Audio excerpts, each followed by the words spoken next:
Creativity is a human thing. The fact that we put, if you are an artist, so you are creative, and if you are an engineer, you are not. No, it's not. It doesn't work that way. I think that organization can benefit much more if they will tap into it. And why do I mention it? Because you asked me about the individual manager. And there is this nice quote by Steve Jobs. And one thing that he said the following: ultimately, it comes down to a taste. It comes down to trying to expose yourself to the best things that humans have done, and then try to bring those things into what you are doing. He used to take his teams to see a exhibition of jewelry. So he exposed his teams not only to what's happening in the computer industry, but what's happening in the jewelry industry, so they will look at the Macintosh like a piece of art. Hello and welcome to the Leadership Launchpad, where I help technical managers improve themselves, their teams, and their organizations. On this show, I talk with industry leaders, coaches, authors, and experts to give you actionable insights that will help improve your own performance and the performance of those around you. Our guest today is Nir Hindi, an entrepreneur, speaker, and adjunct professor known for his innovative approach to blending artistic thinking with business strategies. As the founder of the Artian, he is dedicated to integrating artistic perspectives into technology and innovation, driving creativity into the very DNA of companies. This discussion was a lot of fun for me, and though we start off talking about some bigger picture ideas and concepts, by the end, there are some really great lessons that any manager can start putting into practice today. Through the episode, you can expect to learn about key innovations in our history that have been driven by artists, why artists are so able to push technology forward, what it even means to be an artist, and why every manager should start taking their team to art exhibitions. Before we get into the discussion, I do want to remind you that if you are not subscribed to this show, then you need to. We have some great guests lined up, and you are not going to want to miss a single one. If you are already subscribed, then I ask that you share this show with at least one other person. That, after all, is how we grow. I can't tell you how much it means to me. Just a quick copy paste, shoot it over. If you like this episode, let somebody know about it. I can't tell you how much it means to me. With that, let's get into the discussion with Nir Hindi. So I do want to start off by thanking you for the recent time we had together in San Francisco. You go to San Francisco. I'm new moving back up here to the San Francisco area, but you, I think, may have been here more recently than I have. Is the weather normally that amazing in San Francisco? Because it was awesome when we met up. Yeah. I mean, that specific day, because normally, San Francisco is too freezing for me. I mean, you told me this quote by, I don't remember, Huckleberry Finn, that the coldest winter I've ever experienced is a summer in San Francisco. I don't remember if you told me this or someone else that when I was complaining, but it's beautiful place to be. Yeah, it was absolutely gorgeous. We had a great discussion. So I'm really excited about this discussion, and the timing is hilarious because I just started reading The Innovators by Walter Isaacson, and that book opens exactly in your field, where he talks about how, when he talks about a number of stories, but one of the stories that he mentions in the introduction is Einstein, and how when Einstein was struggling with relativity, he would go play Mozart on his violin to help kind of like reconnect things in his brain. And that's exactly where you're at, right? This idea of trying to convince very technical people, hey, if you want to drive innovation, the art is actually the way to spur innovation. Is that right? Yeah, I mean, yeah. Because, well, there is so much to talk about this, Matt. So first of all, thank you for giving me the opportunity. Yeah. Listen, I think that the concept of kind of recreational activities like the arts is something very known. Every time someone tells us we need to think about, or if we think about new ideas, we should take a long walk, or we should take we should take a cold shower, or whatever it is. But there is two researchers from Chicago University, I think. Their name is Robert and Michelle Ruth Bernstein. And they did a fascinating research. They actually have been researching this intersection of science and art in the last maybe 40 years. Okay. And one of the things that they discovered is that Nobel Prize winners are 3 times more likely to do art, to actually practice art. Because apparently, you know that when you practice art, it helps you with pattern recognition, what oftentimes you need in science. It helps you with analogical thinking, kind of using metaphors and combining different disciplines. So there is a lot to draw from the arts when you are a technical person. But with your permission, I would like to shift the conversation to a different angle that I think it's more interesting in my own humble opinion. Is that artists as technological innovators. Because the thing is, in a business context, we often tend to think that the source of innovation should come from science and business. And what I believe is that we are missing a whole different and very rich source, which is the arts. And let me give you one concrete example. You know Morse code, right? Morse code. Yeah. Samuel Morse, who developed Morse code, and before they developed the first electrical telegraph, was a painter. The whole idea for the electrical telegraph came from his canvas stretcher. And if you go to the Smithsonian. Yeah. If you go to the Smithsonian Museum, you will actually see the canvas stretcher that led him to the invention.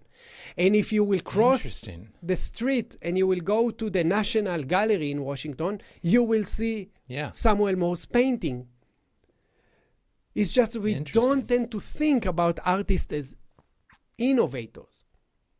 And let me give you maybe a concrete, a modern example. So, my trip to San Francisco was amazing because I met great people like yourself, but I also met an artist that I've been looking up to many years. His name is Michael Niemark. And Michael Niemark, since the 70s, has been interested in place representation. Basically, how we can allow people to visit places they never been. And we are talking the 70s. And he was involved in a legendary kind of art piece that called the Aspen Movie Map. And in 1978, a group of researcher artists basically mapped the whole city of Aspen, Colorado. And you can travel with buttons in Aspen, Colorado. And just 2 weeks ago or 3 weeks ago, we are talking now, it's August 2024, he got together with some of his colleagues, his maybe 17th patent on a new way to create kind of immersive conversation. So even you and me now recording and we see each other, but the technology they developed let you feel that you and me sitting across each other in a real setting. Yeah. So there are many examples, Matt, but I can talk for hours. I love I'm happy that you kind of took it in that different direction, because you're right. I think I normally think about this in terms of like the technical people are doing the technical work and then they're just drawing inspiration or getting reinvigorated by the arts. I'd be interested. I don't know if you've seen this before, or if you've looked into this at all. I have no idea, but like I could imagine when it's artist driven, truly coming from the art side, that some of that the technology that develops might be more like almost like human focused. Like the two examples that you gave were both like, how do we connect people? I don't know if that tracks at all with what you've seen and some of the examples that you've seen. Spot on. I mean, it's exactly that. Interesting. Exactly that. And, my interest kind of, maybe I'll give you the context, because oftentimes people ask me, how did I get to do what I do? Yeah. You know, when I was a kid, I really loved art and architecture and photography. But at the same time, when I was 10, 12 years old, I really loved business. And when people ask me what I want to do when I grow up, I said I want to do my own thing. I didn't know there is a word for it, entrepreneurship. But you know, the society channel us. What are you? Left brain, right brain, creative or analytic? You want to study engineering or art? You cannot do both. So I was interested when I got in my 20s to get to know a lot of artists in my social circle and a lot of entrepreneurs in my professional circles. I asked myself, how can it be that those two societies do not interact? So I embarked on a journey to research it. And one of the things that caught my interest, you know, there are certain companies that we know or we perceive and we feel that they are truly creative and they think about us. And obviously, Apple is the epitome of it, specifically the era of Steve Jobs. But Polaroid, you know, Polaroid was the same thing that Polaroid invented instant photography in 1947. All the selfies that we take in today, basically there was kind of the seed was in 1947. And when you think about what Pixar is doing or what Beats, you know, the story around how Jimmy Iovine and Dr. Dre invented Beats. Yeah. So I'm kind of maybe not, I don't want to say that I'm diverging. It's just I want to lend it into what you said. These companies that we perceive as true creative, I believe they are able to achieve it because they start differently. They start with us at the center. Yeah. And if technology doesn't exist to give the experience they have in their mind, they invent it. Interesting. So they are not technology driven. They are human experience driven. And that's why when technology doesn't exist, they invent it. And oftentimes, because they want to create amazing experience, they are all the time inventing. And people think they are a technology company. Disney is not a technology company, but Walt Disney invented color, invented sound, invented surrounding systems in cinema, invented even the process of scaling creativity. So, as you can see, Matt, I'm super excited about this topic. So, it's great. I love it because even in my world or in the background that I've seen, one of the things that drives really successful companies and certainly really successful entrepreneurs is a concept of customer obsession. You know, of really focusing on the customer experience, the customer outcomes, wanting to make sure you're delivering the most for the customer.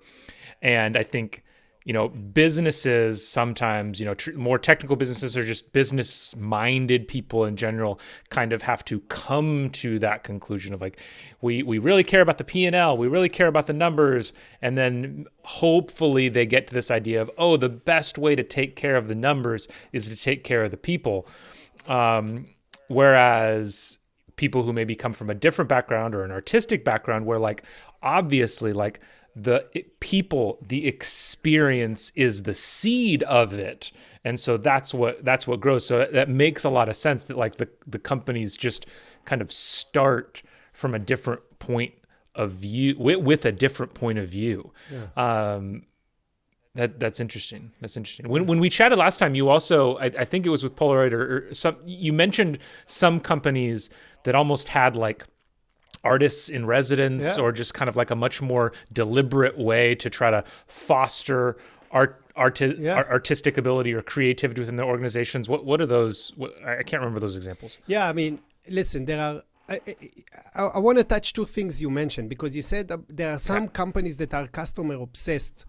And, you know, it's this kind of conversation always help me to kind of reflect and refine the way I talk about things. Because yes, there are certain companies that are very customer obsessed, but in my opinion, they are not artful. So they might deliver incredible experience, but given, if I'll take another competitor and given all things equal, I don't mind to diverge to them because they are lacking the emotional part. And Apple, Disney, Beats, Polaroid, Pixar, Yes. All those companies understood that the ultimate goal of, for that matter, the arts is evoke emotions, and they were able to do it and bring it into their own products. And if you ask me about, I'll tie it back to the question you asked me about those companies. In 1947, when Dr. Edwin Land, which everyone look at Steve Jobs as the kind of epitome of creativity and innovation, but if you really want to understand where Steve Jobs found his inspiration, go and start researching about Dr. Edwin Land. In 1947, when he started to work on this, on Polaroid, he actually started to hire art history graduate, women art history graduate, and bring them to work in his scientific lab.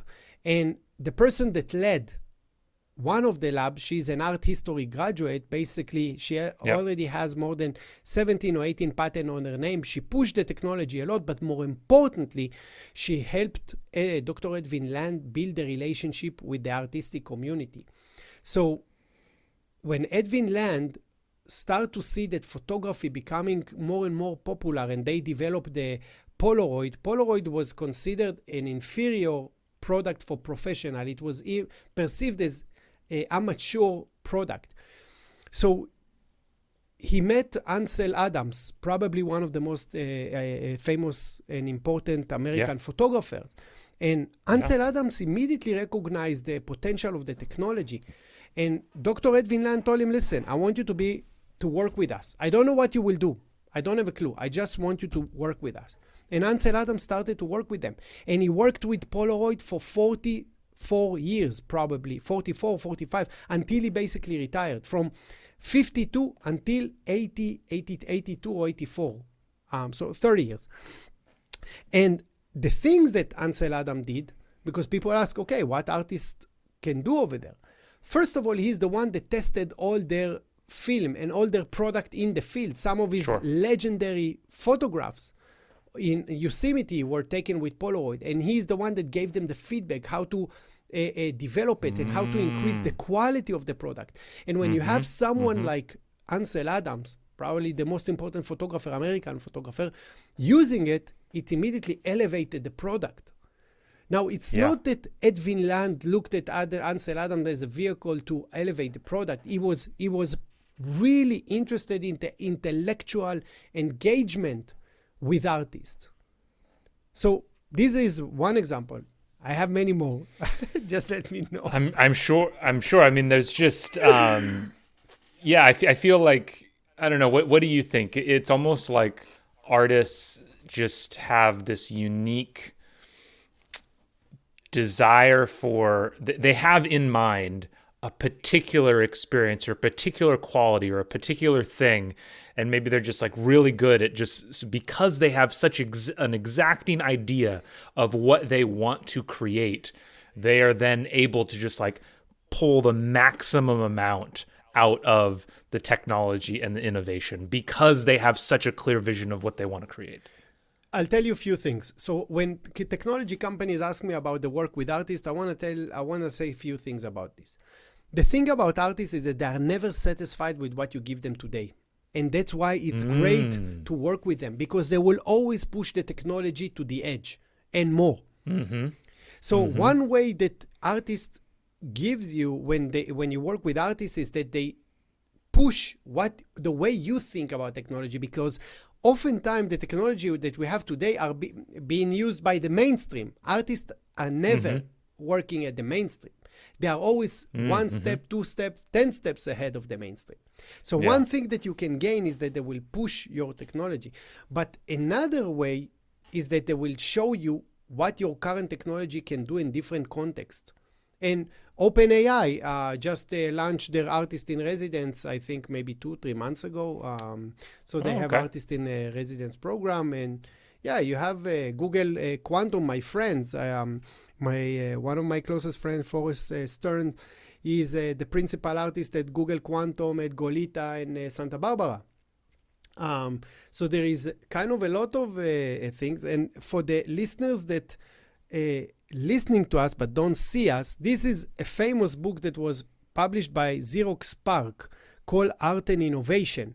And Xerox PARC had a legendary artist in residence program when they invented many of the technologies that we use today, or at least conceptualize them.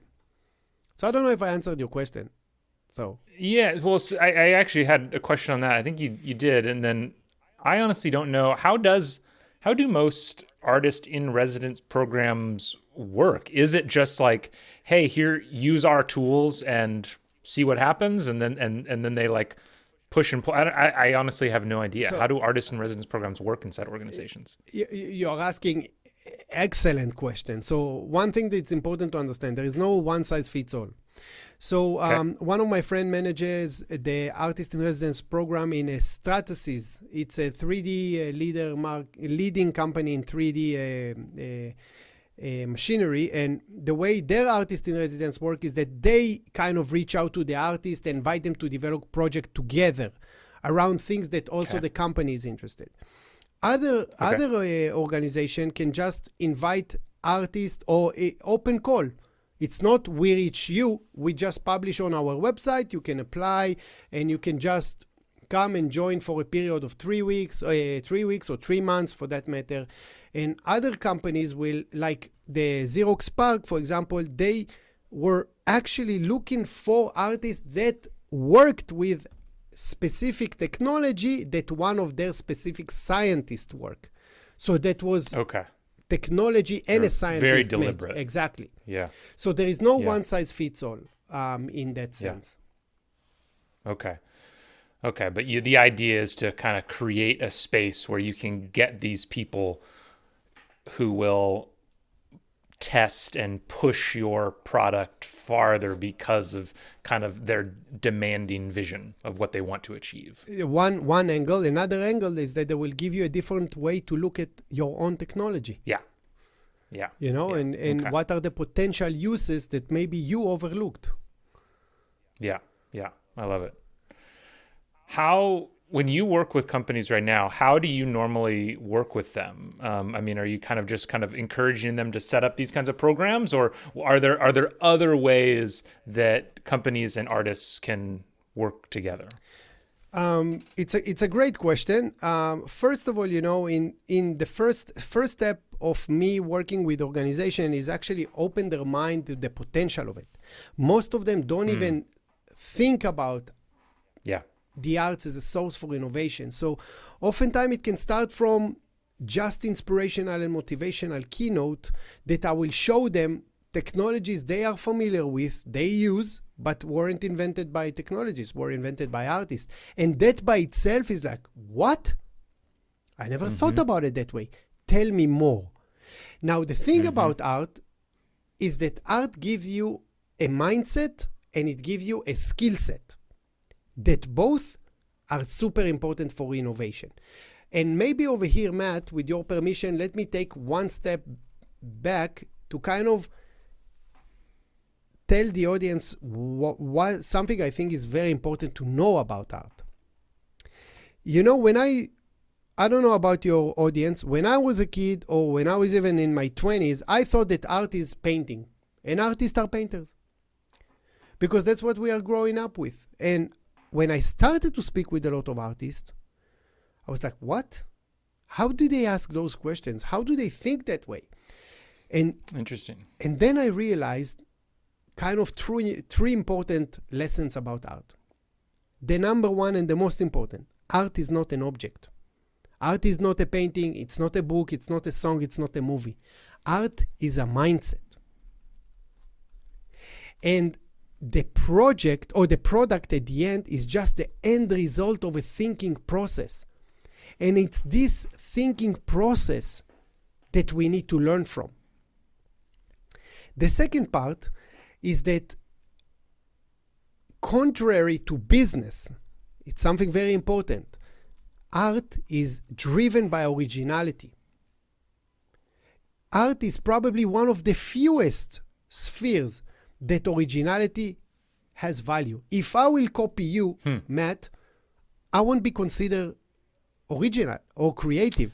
I see what you mean. So I need to always kind of try something different.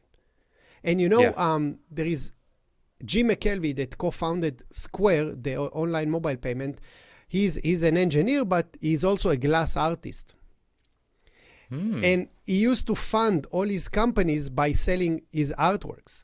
And the whole idea for Square came when he couldn't sell his artwork. And, when I interviewed him to my podcast, he actually said it, that the trick in art, and now I'm quoting him from the podcast, the trick in art is to do something original. And it's one of the few fields of endeavor where original thought and expression are truly valued. So the second thing people need to understand, art is about originality. It's not about beauty per se. Okay, interesting. And the third thing that I learned, artists are not painters. Artists are thinkers. Paint is a medium. And just like paint is a medium, technology can be a medium. Yeah. That makes sense? I think it 100% makes sense. I definitely agree that it is a lot about kind of having this particular mindset, and that's a mindset that can then be applied to a whole bunch of different things. That's why art can be so varied. It can be language, it can be paint, it can be photography, it can be visual, it can be auditory, it can be textural, it can be so many different things, because it's just kind of like really what you're talking about is kind of playing around with the human experience, bringing it back to kind of what we talked about before. That's interesting. Okay, so when you're going into organizations, your kind of number one goal, it sounds like, is opening their minds up to what art is first, and then that it can have this amazing impact. Yeah. So, I think that one of the things that art is associated with is creativity. But art is also about exploration, experimentation, trying different things. It's about experience. And I don't need to say it to the audience. It's kind of, I don't know if it's a well-known fact. Most of the people come to the organization and they leave 20% outside the gates, 30%, 40%, 50%, and oftentimes they leave their creative selves. Yeah. So, one of the things, and that's something beautiful that happened in my, when I work with organization, is that when I come to the room the first time, everyone come and introduce themselves, Matt, with their job title. I'm the CEO, I'm the CFO, I'm the whatever it is. And then something interesting happens. I go on stage and then I give my keynote, and then I kind of invite them to think differently. And then what happened when I go off the stage, suddenly this CFO is actually writing poetry. And suddenly this marketing person is also taking photographs. And another person kind of build with Lego, whatever it is. It's like they need creative permission to know that creativity is valued. And then what happened in the organization? Few things. First of all, people start to understand that their creative self can help them in their own role. Second, it creates a totally different dynamic. If you and me, Matt, work together and both of us engineer, and suddenly you discover that I paint and you write poetry, I was like, what? Yeah.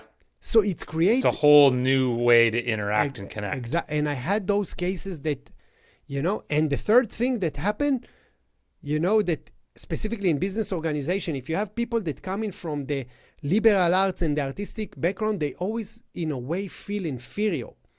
And when they suddenly see it, suddenly they actually, wow, I actually have a lot what to bring to the table. And the organization can actually tap into the full potential of their people. Yes. That makes sense? That's interesting. That 100% makes sense. I mean, the thing that clicked in my mind, or that really resonated with me, was in a past role where I was managing a team. It took a while to uncover this, but eventually one of the team members was really involved in LARPing. Okay. I don't know if you know what that is, live action role play. So this is like where it's like, Wow.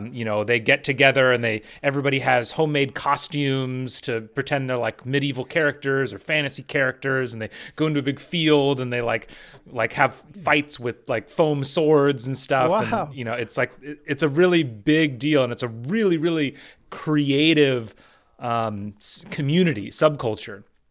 And it's something that I don't think, to your point, it's very niche and very out there, and it's something that a lot of people don't feel comfortable talking about. But once we had the environment where it was comfortable talking about it and we all knew about it and it was all fun and we were all excited, it just created this whole new way to understand her as a person, to draw more creativity out of her. It was just a great add to the whole team to understand that.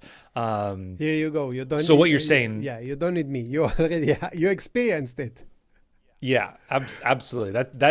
It's interesting how many people come up to you. So would you say? So it sounds like you're saying that there's a lot of this is out there. It's just being hidden. Like people are hiding it because they don't think it's going to be of value. And then a big step forward could be made if all we did in companies is just kind of remove the veil and let people express everything they're already doing creatively. Yeah. I mean, listen, I'll tell you something that I mean, creativity is natural to human being. The fact that we tell people you are not creative, that's not natural. Yeah. Yeah. To tell you are a left brain, you are a right brain. No. Yeah. Yeah. That's not natural. This divide, this you are here, I'm there. No. Creativity is a human thing. The fact that we put, if you are an artist, so you are creative, and if you are an engineer, you are not. No, it's not. It doesn't work that way. I think that organization can benefit much more if they will tap into it. And, let me give you an example from one company that I think worth knowing how they do it. Because oftentimes companies ask me, how can we do it? So, I got to learn about Steve Stout. He's the founder of Transition Agency. And one of the things that he instituted in his kind of a company is that every employee has a major and a minor, like in school. Okay. Major is your role. Matt is an account manager. Your minor is your true passion. You love music. So one of the things that he does, if they have a new project with a client, and this project might involve live music or using a musician, even though it's not your client, you will be part of it because that's your passion and you can contribute. And that's why sometimes you will see is his own employees are taking responsibility on the creative part of their clients. Yeah. And by so doing, he allow everyone to be who they are. He's not Matt of the work environment and Matt of work environment. And by the way, it's totally fine if someone wants to keep themselves for themselves. I'm not saying you should not. I'm just saying I believe that working in a creative environment is also fulfilling on a personal level. Yeah. Yeah. And bringing your creative self into the table, you know what? Not only that it's fulfilling, it's fun. Yeah. Yeah, absolutely. Absolutely. It really is. And the thing that I love about where we've gotten to in this conversation is it feels very practical for even an individual manager, right? I'm just a manager of a small team. I can't start an artist in residence program in my organization, but I can potentially try to change the way we view this stuff, the mindset that our team has, and try to get people to kind of bring more of their whole selves to work, if we want to use that phrasing, by embracing everyone's natural creativity in this way. Does that sound right? Yeah, I mean, listen, I don't think managers understand how a big role they are actually having in fostering or killing creativity. And most of the time, unfortunately, they are the one that kills it. By the way, it's like parents. Just to let you know, Yeah. Oftentimes when I give these talks, I have parents in the room, and then they ask me, okay, so how can I make sure that my kid will stay creative? I ask them, when they continue to paint at the age of 9 or 10 or build stuff, what do you tell them? Continue, or you tell them focus on what's important, and you refer to mathematics and science. So people think that education means only education system. No. There is a beautiful kind of moment that Marissa Mayer, that was the first female engineer at Google and the number 20 employees at Google, she was on a stage, and the founder of Salesforce asked her about how she brought, because she's the one that led the design of Google page. And he asked her, what led you to connect design with the power of technology? And what did she say? She spoke about her mom, that she's an art teacher, and how the fact that she got education to it at home, to aesthetics and beauty, and how important art is, how she brought it into to Google. Her father was an engineer, her mom was an artist, and for her, it was natural that they coexist. Yeah. So a manager need to think about themselves like, in a way, a parent. Not that you need to educate, but you need to create the environment that people can bring themselves. Yeah. And where this kind of creativity is valued. Yeah. I love it. Awesome. Well, this is it's again, to make it practical, there's no expense here. This isn't any money. This isn't any new, it's just changing the language you use, the questions you ask, the high fives you give for what is kind of what it takes. Listen, I'll give you another example. One of the quotes that kind of Steve Jobs, maybe let me tell you kind of, again, what's like about this conversation. First of all, I'm sorry if I'm talking too much, but I have so much to say about it because I think it's so important. Oftentimes, I have a class. I'm teaching in a business school here in Madrid, and I have a class about building creative companies. And in one of the session, I dedicate part of the session to discuss taste, personal taste. And oftentimes students kind of, why we are discussing taste about when we talk about creative companies? And one of the things I think people don't understand is that if you don't know what you love, how you are going to develop a product and tell me that my customer is going to love it? Developing your own taste, it's the 0 point you need to start before you tell me you can develop product to others. And why do I mention it? Because you asked me about the individual manager. And there is this nice quote by Steve Jobs. And, I know that Steve Jobs can sound cliche, but it's, in many ways, there is a lot what to learn from him. And by the way, I can bring the same type of quotes from Edwin Land, etc., because those founders thought in a similar way. And one thing that he said the following: ultimately, it comes down to a taste. It comes down to trying to expose yourself to the best things that humans have done, and then try to bring those things into what you are doing. And what he used to do, he used to take his teams to see a exhibition of jewelry, exhibition of whatever it is that relate to what they are doing. So he exposed his teams not only to what's happening in the computer industry, but what's happening in the jewelry industry, so they will look at the Macintosh like a piece of art. I love it. Yeah. So every individual manager that listens to us can do that at least 2 to 3 times a year.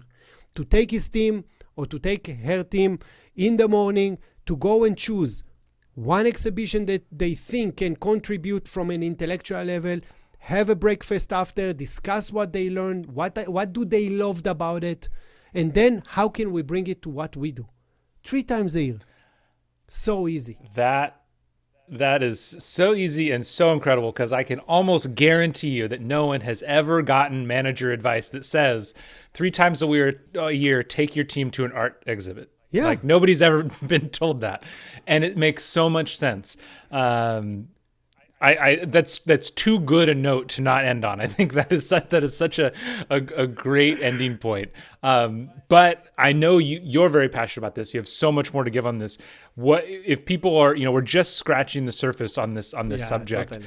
How can people follow you? How can people get involved with what you're doing? So first of all, they can find me on my website, www.theartian.com. I also have a Substack where I actually publish every week about these topics. So incredible. Yeah, people can read over there about how this way of thinking pushed manufacturing at Apple. So people oftentimes ask me about, okay, so it's only for designing product? No, it's changing the way the organization think. So my Substack as well, just type my name, Nir Hindi at Substack, and you will find me. And I have a podcast that now I'm coming back. I took a hiatus for a bit, but yeah. And obviously LinkedIn. Yeah, LinkedIn. Yeah. Well, we'll make sure to put links to all of that in the show notes because I think this will really get some people's gears turning, and I think people will be really interested in learning more ways that this can apply. Because you're right, it's such a big shift that it probably takes a while for people to really understand it. Well, Nir, thank you so much. This is a great conversation. We kind of went in a number of different directions. I really love where we landed at the end. Super practical advice. So thank you so much for your time, and I hope you have a great rest of your day. Thank you, Matt. I really appreciate it. Thank you so much for listening to today's show. If you are looking for help turning your organization's great engineers into great managers, me and my team at Better Everyday Studios would love to help. We deliver targeted and interactive training workshops that are designed to help build the 3 fundamental skills of any new manager: building trust, giving feedback, and setting goals. Reach out to me through matt@bettereverydaystudios.com so we can start making your organization better every day.